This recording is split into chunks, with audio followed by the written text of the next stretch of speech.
You guys, thank you for being here. This is awesome. I mean, you guys literally just landed, right? Yep. Not long ago. Not long ago. And you guys were coming from separate places? You came from Utah and you came from Austria? I came from Austria via Canada. Yeah. Okay. Sweet.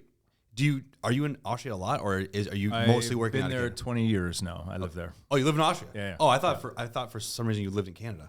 Nope.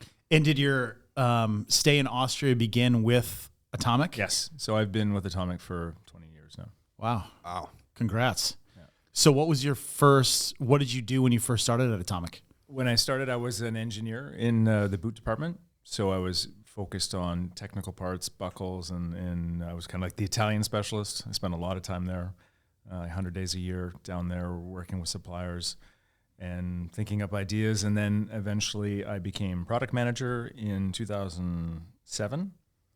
And then I became the business director in 2009. So I've been running the boot division since that time. So boots have really started like taking off and working really well since you took over. Like if I'm thinking back to like our memories in the ski business. Yeah. Because Hawks would have been 2006, 7. Yeah. Yeah. You guys sent out those giant Hawks decals that every ski shop had. The store that we Don't worked just ski fly. That was one. It was pretty corny. the ski shop we worked at the time had this massive Hawks like sticker logo on like the side of the fridge. It was like the whole fridge was like a Hawks boot.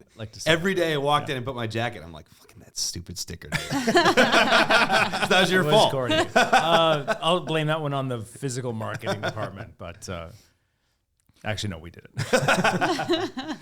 So that would have been one of your first bigger projects, right? Once you took over the Hawks project. Basically, I was kind of lucky because I was product manager when I was on the development side when that project was kicked off. And then when we were getting closer to bringing it to market and is finishing it, then I actually switched roles to the PM. And I was kind of lucky to introduce that as well.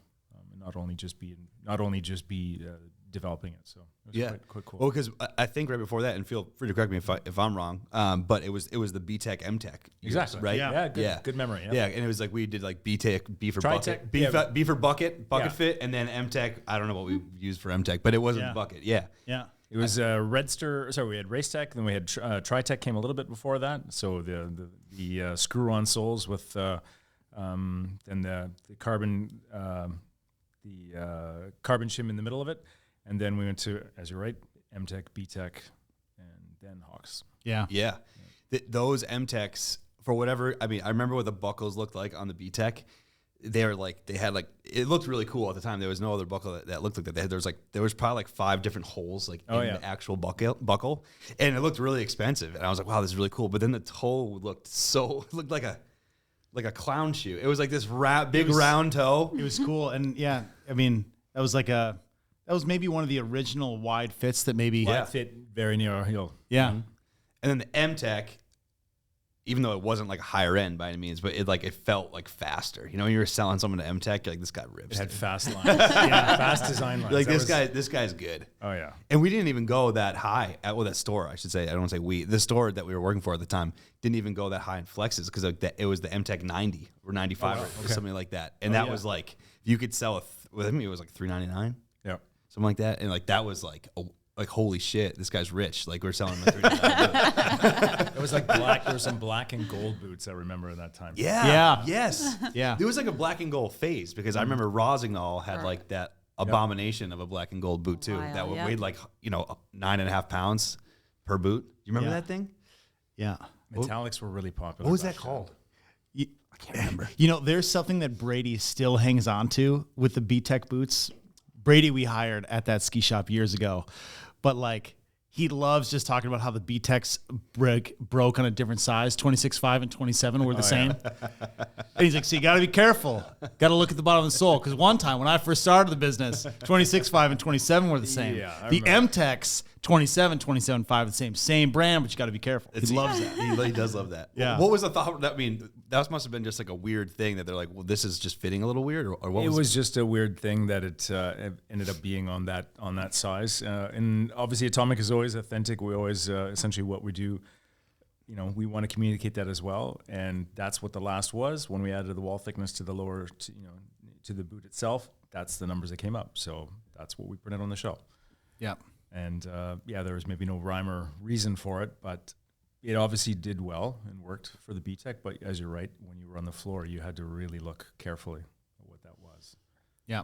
I mean, the boots, they looked really cool, and they're unique, and obviously they're ingrained in my head forever, because I didn't even think about this when we were going to talk to you guys, and it just came out of nowhere. I'm like, yeah, I can like picture it. There was like a Halloween looking one too, the BTEC one. It was like black and orange. Yeah. Oh, yeah. So you really took, Atomic, and got it in front of all these people. It's become very successful. What do you think some of the changes that you put into place or implemented, or the whatever, what do you think has been magic about Atomic Boots for the last decade or so? Or what time frame do you think it's been? I mean, I think it's always been about just trying to get better with every collection, able to look back at it and go, okay, what could we do better this time? Mm-hmm. That's definitely part of it. Really understanding who are the competitors, who are the people that are doing a better job, and trying to make sure that we can learn from them as much as possible. But then also trying to get the right people in the team. When I started at Atomic, I was the first English-speaking person as well, which was really interesting. First days in the office, and there's no English being spoken, and I'm trying to fake my understanding of German. But it's bringing more and more people in, all passionate skiers, all people that that's what they love to do, and kind of letting them go. I kind of think of us often as cobblers in a Santa's workshop, because we're making toys, and when people make toys, they get inspired. But it's about trying to bring in the right people, that know what they're doing, and so having the right person on the liner side of it, having eventually the right person on the plastic side of it. And then when I was able to move from my role over to or the opportunity to go from engineer to PM, then I was also at one point looking for additional people that could come in, and I found a product manager on one of my tours, like I'm doing right now in the States, back in 2009, I believe. And Matt joined me from the States. And then since then, it's been, it's every collection we're getting a little bit sharper. Matt's coming from the boot fitting side of it, so seeing what's going on out there, that was a real help for us. But we quite often, because we're such a small team, we work with experts out in the field. So we look at our in the past, our buckle suppliers as being the real experts at that component. The liner factory that we work with, getting their expertise and help to make our products work better. And that's really been the key with such a small group of people.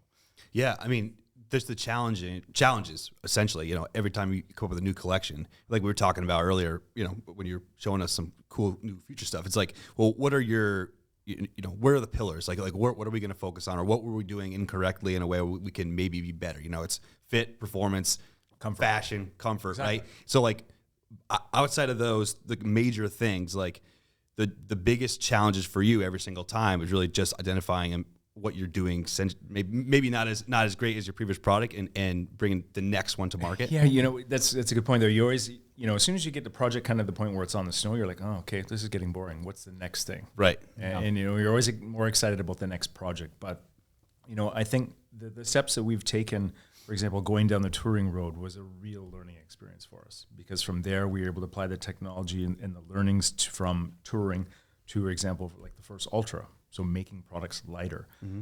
We wouldn't have done that if we hadn't taken that step into the touring world. Right. So it's being brave enough to try those things too. Because I remember being on a trip, speaking to one of our partners and dealers in Canada, trying on a backland. He's like, if you can make a product like this, why can't you make this in an alpine world with this kind of weight? Like, I don't know, why not actually?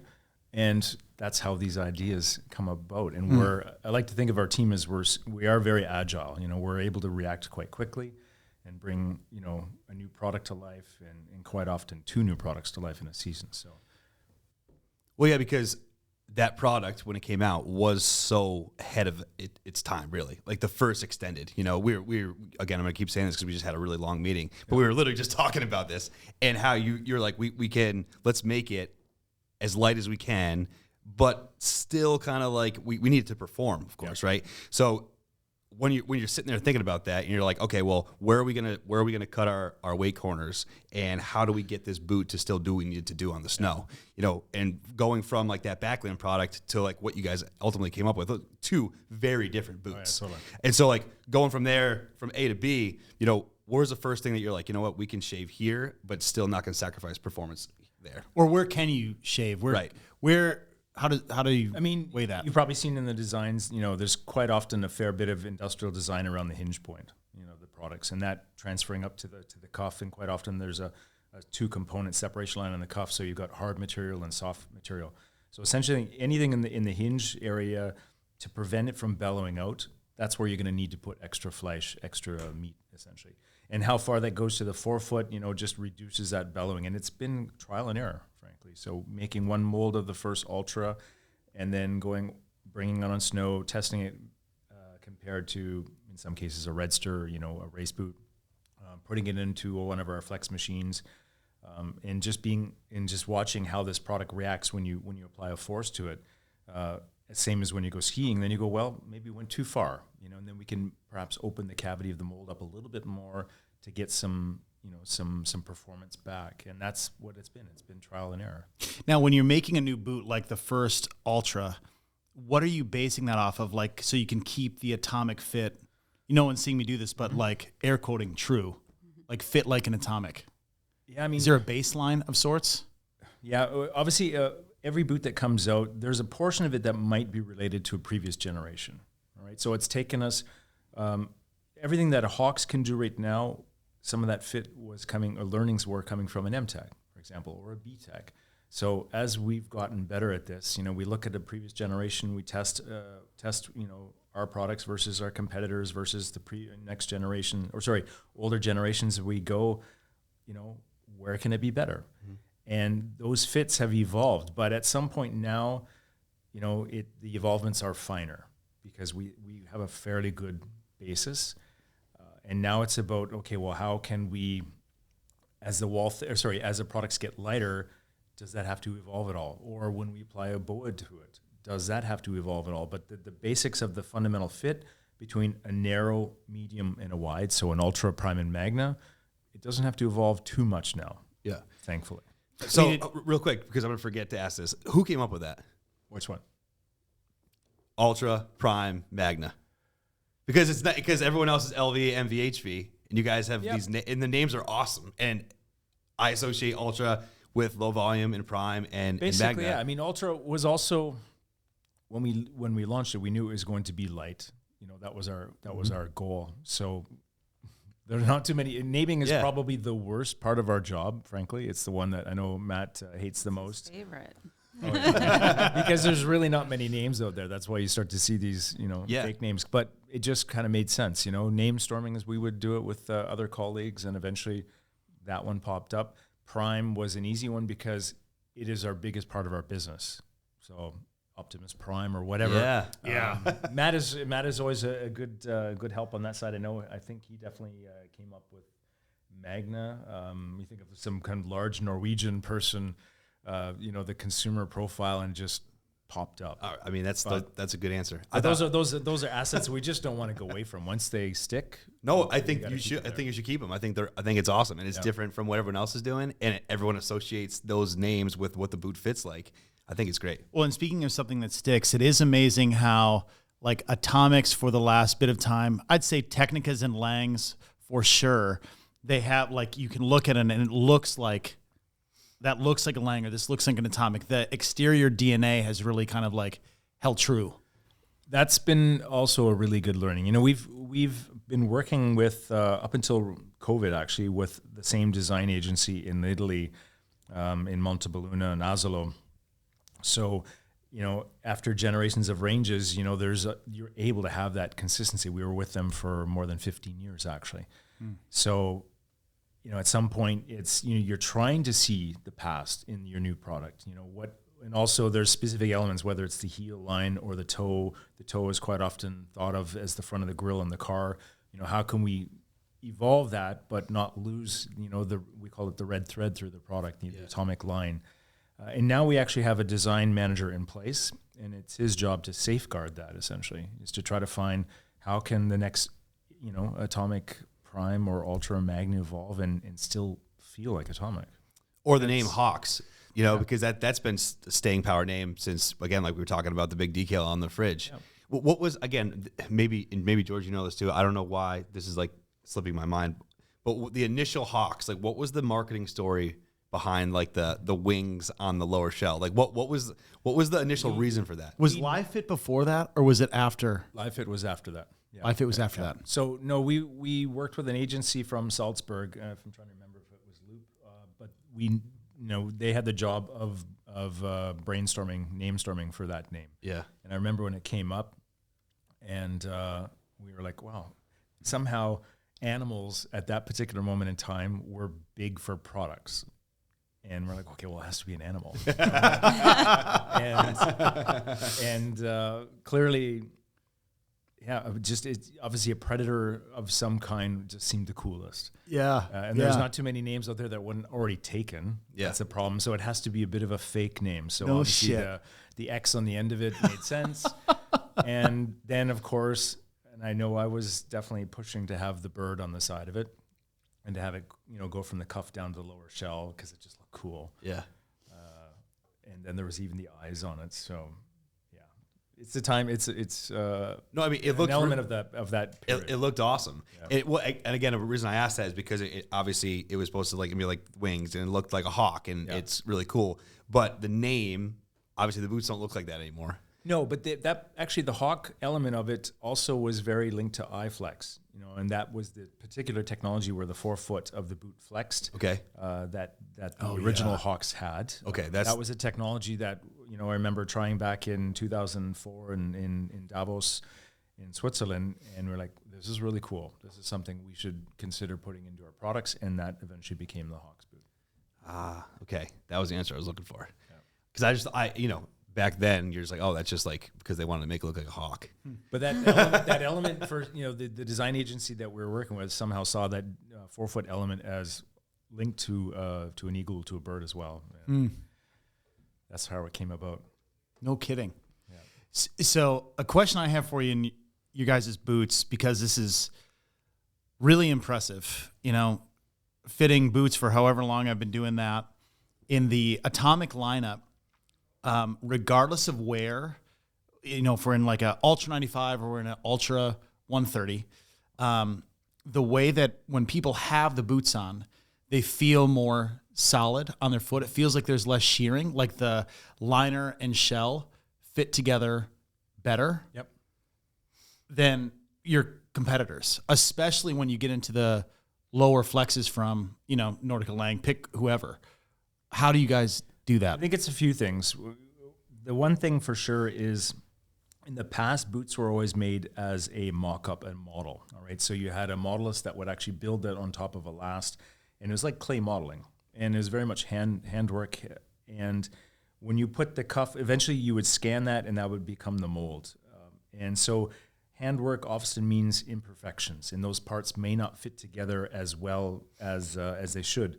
Since then, all of our products are made 100% on CAD, and our modelist, Mario Bayer, who's our head of, essentially one of our heads of modeling, builds this thing like a car, all right? So he's absolutely trying to get these things, the cuff and the shell, to lay 100% on top of one another so this thing fits perfectly.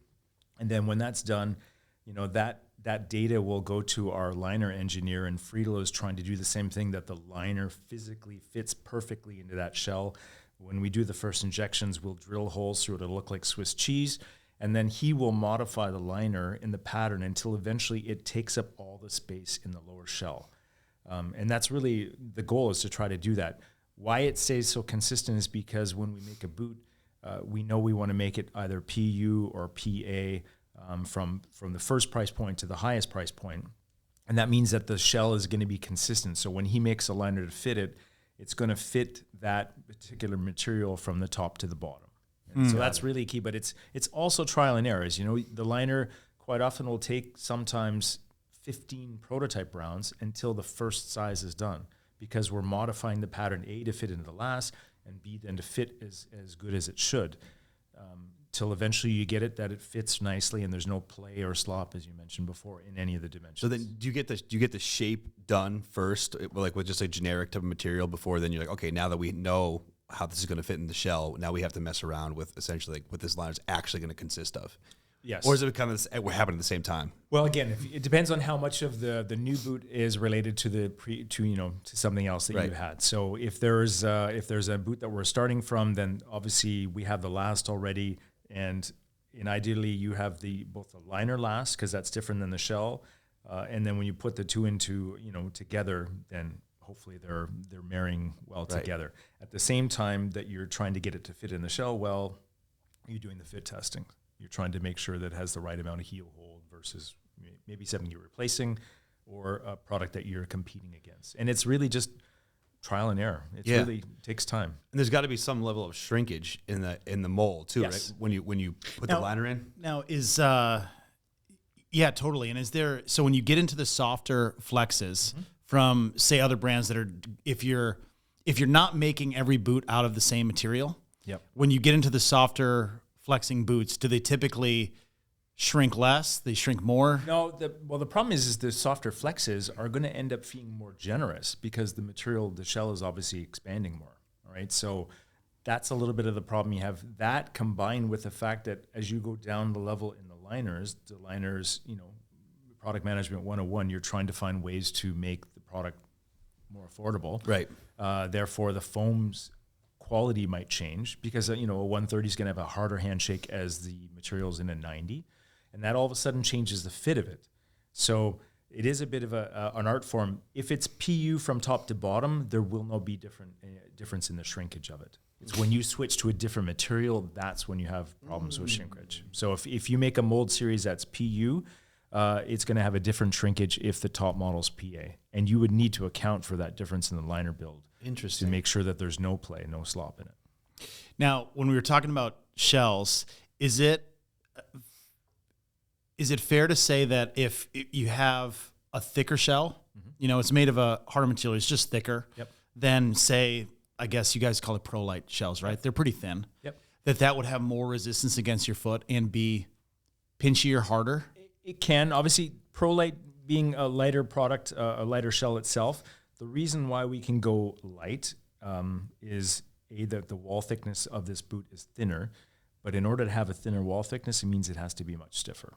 All right, so to have the rigidity on the top end of a 130, that's the way you'd have to make that product work. So therefore, the product won't expand or give as much as maybe a boot that's a little bit thicker, which can also have a slightly softer flex pattern, for example.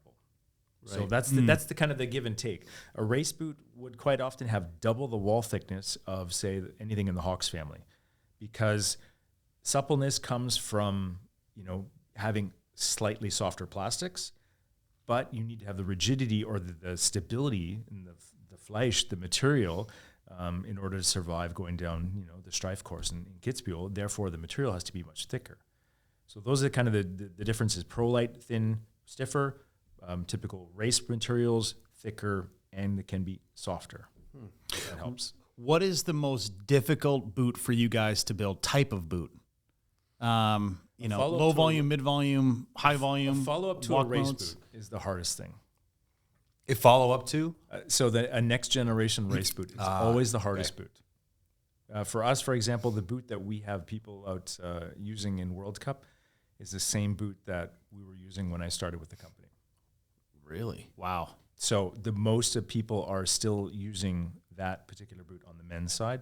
And the boot that, for example, most female skiers are using, Sophia, in some cases, Michaela, or STI, has also been around since Marley Shield was racing. So when something works and works well, people tend to go back to it. So making a next generation of a race boot is a hard act to follow when you've had so much success on one. Like a Marcel or a Michaela. Have you tried to make another generation and then people go back to what they've been skiing on? We've been in those positions before where you try to do something really groundbreaking. Yeah. And at the end of the day, quite often in those cases, the simplest things are usually the ones that are having the most success. Yeah. Well, your new stuff is, speaking of groundbreaking, you're one of the first brands to go this direction, which is like what we were just talking about, of course, and you're working with BOA. Yep. And now you guys have BOA on your boots, and we've been messing with it. We've been talking about it internally, and you just walked us through a whole awesome BOA thing, which is fantastic.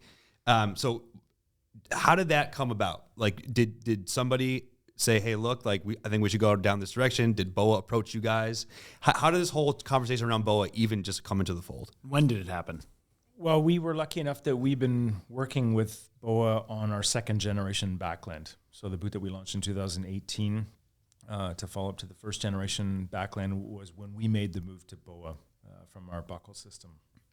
And at that particular moment in time, we had conversations with BOA, and I remember with the CEO talking about, well, if there's options of coming along in the alpine world, we would be interested in talking about it.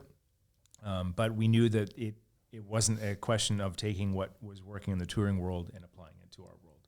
It wasn't going to be compatible.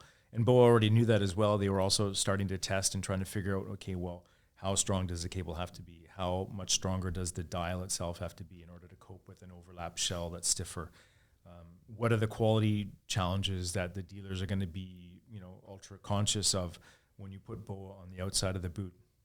And so from that point on, as we are lucky enough to work with them, we started to have the chance to test early prototypes in, I think it was 18, of where BOA was going, and to in 2018, and to be on those journeys of where things are going. So yeah, it was really cool to be at the beginning to see it, and I had a chance to ski. I was using BOA for 2 years before we launched it into the world myself. So I have a good feeling of where, lucky enough to have a good feeling of where it was going to.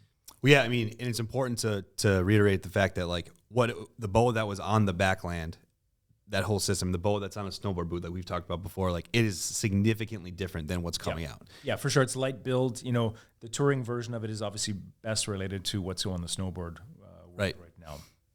But the BOA that we use on alpine boots essentially has a 4-to-1 gear ratio in order to close the shell as you would expect. So they had to completely, use a clean sheet of paper when they built that. Now, with the BOA, now that it's on the shell, I mean, it's a brand new boot. What other like major challenges come with that? Obviously, because now you have a different closure system than you've ever had before. You probably have to do something. The liner has to be geared towards that. What other things kind of came up during that kind of overall construction process? Yeah, I mean, obviously the shell is working in a little different way than the past. So first off, making sure that everything is strong enough to deal with the forces that are coming with BOA. Is the water sealing portion of the boot, is this able to withstand this wrapping sensation, for example? If you have multiple component boots, are they able to withstand BOA being on the shell? Are you able to use BOA in the memory fit capability? Can you put it into the oven for at 170 degrees Celsius and still expect it to stay intact? Can you use memory fit and BOA and ensure that it doesn't elongate the holes, for example, when you memory fit it? So these are the things that we've trying to come up with. And also, how tight do you actually do your boot up? It's a little bit different, obviously, on the buckle version where you can see where you are versus, having a BOA. And there is a definite difference in how it feels and fits for people. So we had to refine our liner fit in order to make sure that this is going to work. It's not a simple question of taking the buckle version and planning into a BOA and saying, okay, have at her, that's finished. And we're still learning in terms of what does a BOA boot do. What does a BOA boot do differently than a buckle boot? So every time I go skiing and talking to people, you start to hear more things. That going, well, actually, I like this component of it as well from the buckle side of it. So I think we're all still learning quite a bit on this journey from the conversion, because we've been buckles for long time. Yeah. I mean, it's really exciting. I mean, it's an exciting product. It looks really cool. I mean, we've been messing with it here now for a couple of months. I'm a believer. I think it's pretty rad.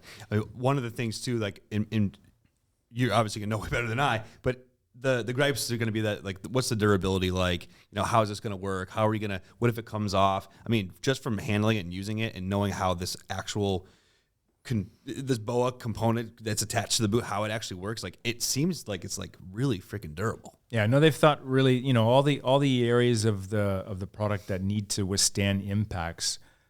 It's first off designed to come off in the worst case, all right, but it's very easy to put back on again. And if it should come off, the cable's still connected. So, you know, it's not going to be an inconvenience for people that way. If there's any surgery that needs to be done, it's all done from the outside.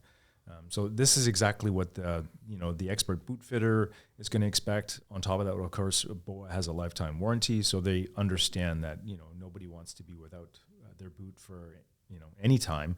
Mm-hmm. And I think they're backing it up with a 48-hour replacement parts, as well as the brand, as well as Atomic would be doing the same thing. So we're really trying to make sure from all sides that the consumer isn't going to be inconvenienced from this. You know, protecting it as much as it needs to be on the product itself. So making sure that the impact areas of the boot are there to protect BOA from being knocked off. You know, and I think people are going to get more conscious about, you know, moving around in the mountain with BOA. I think they're going to understand what are the kind of the do's and the don'ts. Yeah. Eventually, this whole thing. It's going to be really interesting if, like, you know, when you're a little kid and you have rear entry, you go to 2-buckle, you get your first 4-buckle boot, and you're like, oh my God, this is sick. And then you get a power strap. And then if that is like, I have a BOA now. Well, the audio I've side upgraded to BOA, man. The audio side of it, as soon as you're in the gauntlet, you know, going up back home in Austria and riding and people, you know, hear you're doing something with your boot, they're like, what the hell is that? And this is really gonna make this word of mouth really, I think, go quite fast for this whole thing. I think it's gonna go really fast. Yeah. I mean, everyone's kind of talking about it in our industry and on, you know, blogs, podcasts, whatever. And as that information trickles out to everybody that's really interested, as soon as you're out there, like the first thing people are gonna be like, dude, what do you think? How you like your BOA? Yeah, you like your BOA? Does it work? Can I touch it? Can I twist it? I heard a story in Canada the other day where spin your BOA. No, so exactly that happened. To the Peruvian. That happened after we were skiing with you. Really? Yeah, we went to the bar in the Peruvian. Oh yeah. And literally, some guy was like, "Is that the new BOA boot?" And he's like, "Yeah." And he's like, "Cool, that's pretty cool." And he's like, kind of looking at it. And I don't know, we should give him a shout out. He's the dude that owns Astus Mitts. Ace of Smiths, yeah.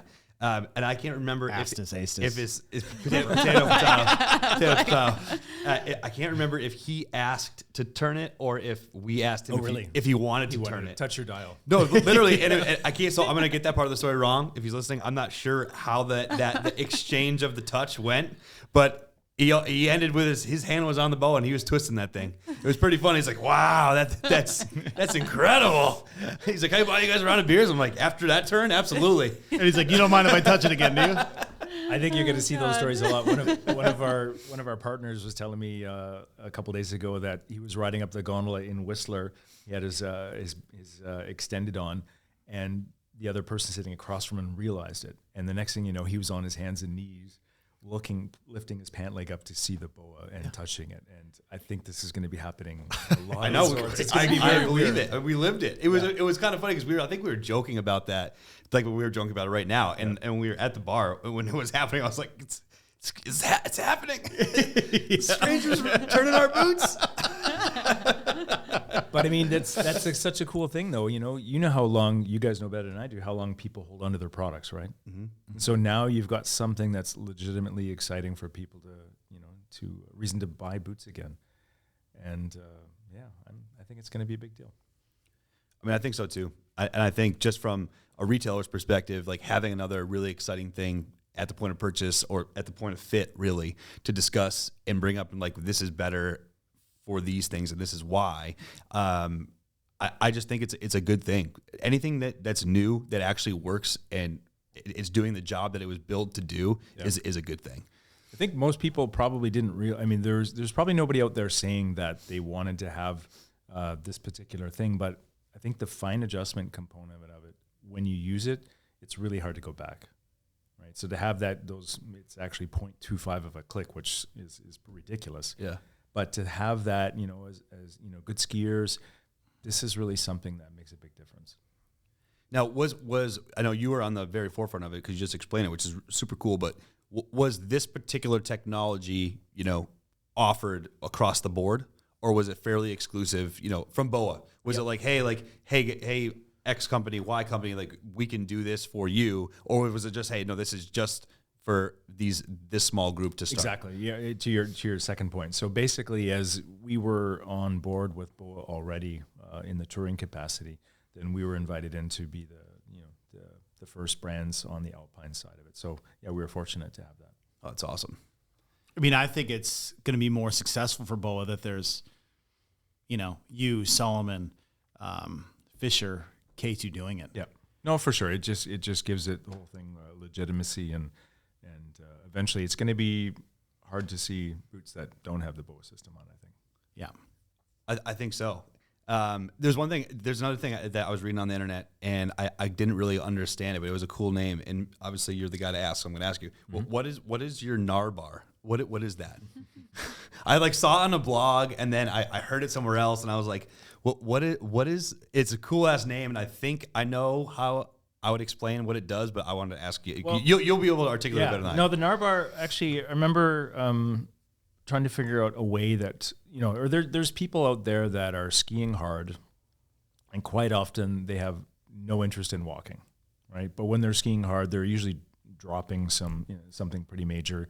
And all of our skiers out there, the Darrens and the Sages of the world and the Chris's, where there's probably not a whole lot of walking going on. But perhaps once or twice, or maybe 5 times in the season, they're going to do that. They're going to want to have that capability. The NAR bar essentially is that device that replaces the free lock and locks the cuff and the shell together. So then there's no play, and essentially becomes a solid boot. And that just made sense. We started developing, and I remember Matt was on a trip, and I think he was actually with Val, and they were somewhat. Yeah, that's the cause of these validation tours. We were in Colorado, and I don't remember who exactly. I think it was. Yep. Yeah, the Riley, the Riley Boone Boys. The Boone Boys. They're like, it should just be the NAR bar, and then all of a sudden it became gold. Mm-hmm. So it really stuck out, and wow, it was clear. And we couldn't name it, and everyone we went on the rest of the tour, and everyone was just like, okay, I like this name, and Matt presented it to the rest of the team back in Austria, and it stuck. It had to be gold. It had to be something like, okay, oh shit, you got the NAR bar, all right? Yeah. So it has to stand out. I mean, I read it on a blog, and I was like, new tab, what the heck is the NAR bar? So I grabbed me really right away. It wasn't 100% a slam dunk internally. I know when our marketing department heard the name, and like, what the hell is that? Mm-hmm. So we're gonna look for other names. Like, no, you're not. No. It's gonna be NAR bar, and it's stuck. We're like, who better to name it than the retailers? And retailers liked it. So definitely thanks to the Boone brothers for helping. Yeah. Oh, that's cool. So when we were talking about, the excitement of like BOA and the dude from Astis, did I just say that right? Astis. Oh my gosh. I'm trying to redeem myself. Anyway, turning it because it's like this, new exciting thing in boots, and that really hasn't been around much. I mean, we have, 2-piece overlap boots, and we have 3-piece boots basically. Mm-hmm. Do we have the ideal design for 2-piece boots or for ski boots, do we think? I mean, we've changed some closures, we've changed liner, obviously fit's gotten there.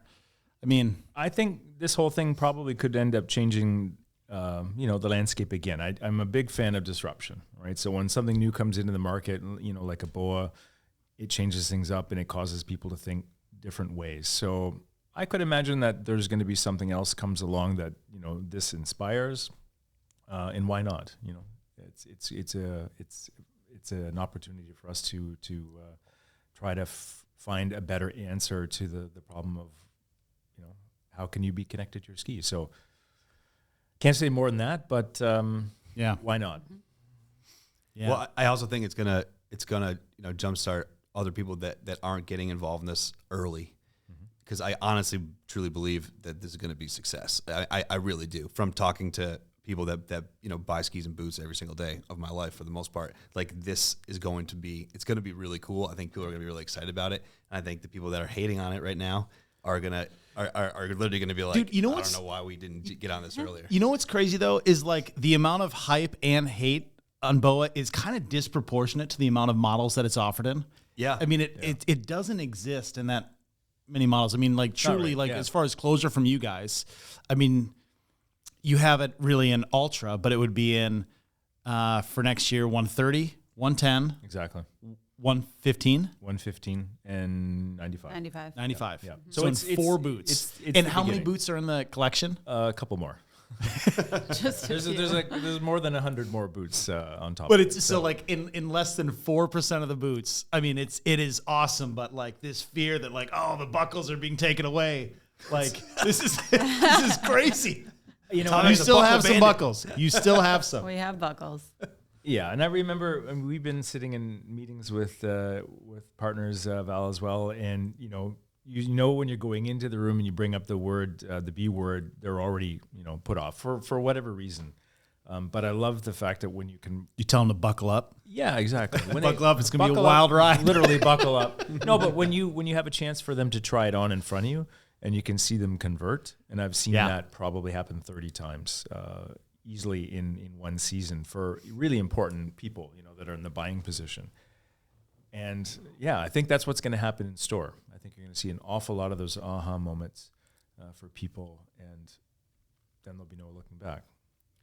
And we have to discuss it because we discussed this earlier, and I'm not a believer of this I'm not a believer of this at all, because unless the one application that it would apply to is obviously someone that's an absolute incredible skier racing down a race course, arcing, like bashing gate, whatever. Like the boot out factor that like I read everywhere about this BOA. It's like you have to get so aggressively or angled up on the hill to make this happen. But you did say it would happen, but it's literally just if you're not that level of a ski racer, it's pretty unlikely that something like this would occur. Yeah, I think so. I mean, sometimes, you're hearing it from people that are skiing on stuff that's anyways very, very wide, which, is going to negate the whole point of boot out from a BOA part. So, I expect people to say that, maybe at some point we're also saying the same thing, but in the 95% of all the cases, I don't think it's ever going to be a problem for anybody. I think they're just kind of looking for something to say. Yeah, I agree. 100%. 100% agree. Because every time you read it and then you look at the boot and you kind of just tip it up, or you just think about like how you ski and you're like that you'd have to be like so low. I know myself, I'm able to get a couple good angles, and I've never had a problem where it's booted me out. So yeah, and I mean Darren Robs uses it all the time, and he definitely can turn. He can get Darren. I remember when Darren sent me the first pictures and video of him skiing when he had the BOA boot, and he was sold on it, and he's obviously knows how to tip it over. Same with Benny Reich back home. These guys are obviously very capable of getting maximum edge angles, and it's never been a problem. Yeah. Well, there you go. I mean, it's boot out haters. Chew on that. Yeah. I don't know. I brought up a photo of myself to George today because I don't know. I read something. I was all pissed off. And so I found like the best possible photo that I've ever gotten. Okay. And I was like, look at this photo. I'm like, this is probably the best photo I've ever gotten. And I'm still like a long way away. 11 inches away from booting out. I'm like, look, if you take a protractor to the photo, like it's not even and this is probably the best I'll ever ski. And like, look at how far away. I think you're going to need to put that picture downstairs. I could do by that. The boot wall. And just say, yes. If you have a problem, look at that photo. Yeah. You know who that is? Yeah, that's me. That's me. God, handsome. Actually, you can even maybe have a list of all the particular questions that people are going to have, and the answers already prepared. Yeah. So it's like, just read this before you start commenting. Just turn. Yeah. Just start turning. You're going to feel better. Totally. I didn't ask you when we first started. I should have, because we just went to Austria for the first time this past spring. Okay, well. And I mean, we had an incredible experience. I mean, what a cool Where were you guys? country. So we flew into Munich, had lunch in Kitzbühel. As you do. Right? Couple spritzes, of course. And then we were in Mittersill. Mittersill. Yes. Yeah. Okay. Yeah, pardon me. Astis, Astis, Mittersill. Yeah. Exactly. So next time you have to come through to Altenmark. Which isn't much further. It's not that much farther. Is it? That's where you live? Yeah. Nice. Yeah, that's where the factory is. Yeah. I live actually one town over, but Altenmark is about 55 minutes from Salzburg, easy to get to. There's a couple fairly decent ski areas right around there too. Yeah, we skied. Kistenhorn, yeah. Yep. That morning. It was kind of wild because it was like full on summer at the bottom. Okay. Oh, in May it was hot. Yeah, it was hot. Yeah. It was hot. It was like 70 Fahrenheit, and then it felt like that at the parking lot. And then we got up top, and those first few runs were like, oh yeah, this is sweet. And then literally like, turned gone. You're like at our third run, it was like you're like sinking in. That's the sad reality. Yeah, of course, glacier skiing in the summer, and it's But that was cool. It was. I mean, what an incredible country from like a picturesque standpoint. I've watched The Sound of Music like a million times, and I was like, "There's no way it doesn't look. There's no way it looks like that." I live 20 minutes from where Sound of Music was made, so yeah, it's awesome. And when you see it when you see it in real life, you're like, "Wow, it actually looks like this." Yeah, you guys have to come in mid-season. Make sure that we have good snow and. So like what? Like end of it? Like now? Now's a good time. Yep. Yeah. The good thing about Austrian skiing wise is, it's extremely well set up for climate change. Snowmaking systems in particular in our area are absolutely the best in the world. So really 700 snowmaking cannons on Flachau and Wagrain where I live. So it looks like a Christmas tree, but the whole mountain is covered within a week. Wow. And, like substantially covered. So we're very snow safe. Wow. I didn't know that. Yeah. Sweet. So where you are, ski factory is there. Yep. And then boot. So we have, essentially half of our production is in Altenmark. So the ski factory is essentially surrounded by, hills. So essentially 2 minutes from our factory, we can go to Flachau and we can test right there. Nice. So it doesn't get any better. Yeah. And the boot, so all the R&D and product management teams are right there. So boot team is there, ski team, protection and gear, cross country. My team's also responsible for cross country, and we can test right outside of the door for that too. That's awesome. And then boot production is Romania. Yep. Okay. So boot production, all of our molds are typically first size are done in Italy in the area of Montebelluna, and then once the molds are industrialized, then we'll send them to Romania for the production. Nice. Oh, I do have one question for you.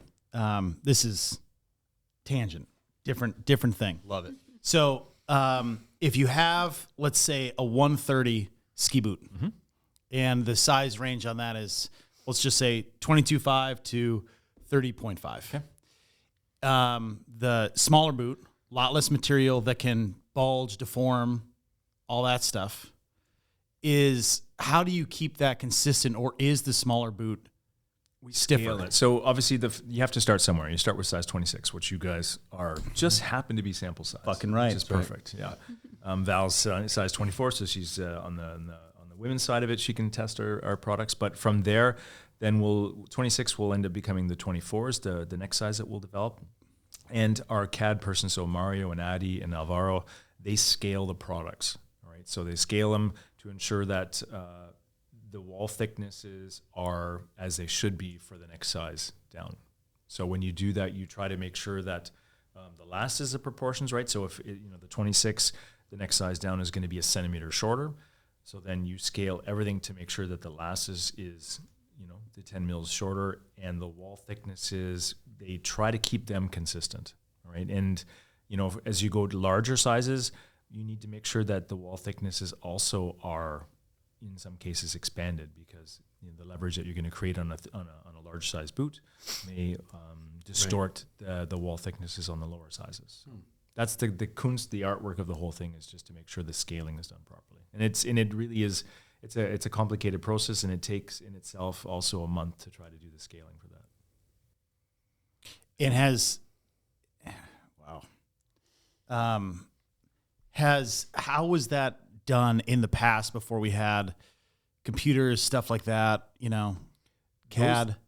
Those were done in a particular printing or a duplicating machine. So you'd have a mock-up of what the boot looked like that the modelist would have made, and that would be placed onto a table, and then you have the actual machine over here working. And essentially, it has this device that's connected to the model, and it's connected to the tool. And as it's following over the model, the tool is actually cutting the material.